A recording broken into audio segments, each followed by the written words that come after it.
बहुत साल पहले, करीब 4 अरब साल पहले, धरती पर ना कोई इंसान था, ना पेड़, ना जानवर, बस गर्म लावा, तूफान और बिजली।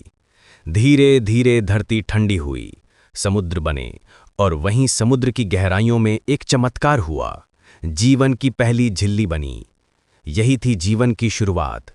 लाखों सालों तक ये सूक्ष्म जीव बदलते रहे। कुछ ने सांस लेना सीखा, कुछ ने रोशनी से भोजन बनाना सीखा।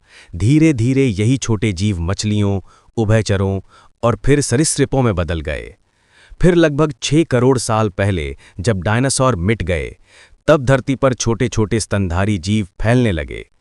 इन्हीं में से कुछ जीव पेड़ों पर रहने वाले बंदर जैसे प्राणी बने।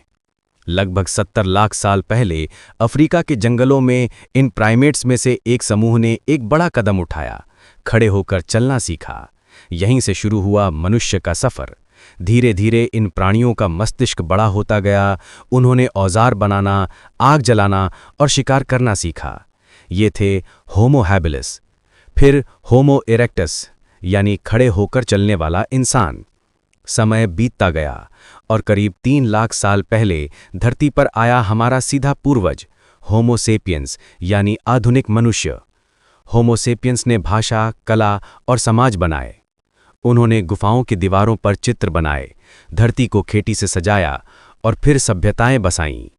मेसोपोटामिया, मिस्र, सिंधु घाटी और आगे चलकर पूरी दुनिया में इंसानी सभ्यता फैल गई। आज हम शहरों, कंप्यूटरों और अंतरिक्ष में रहने की सोचते हैं, लेकिन हमारी शुरुआत समुद्र की एक छोटी सी कोशिका से हुई थी।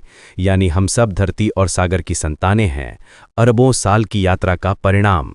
ये है मनुष्य की कहानी, मिट्टी से मस्तिष्क तक और एक कोशिका से सभ्यता तक। तो दोस्तों, ये थी मनुष्य का धरती पर पैदा होने की कहानी, जो मैंने आपको एक शॉर्टकट में बताया।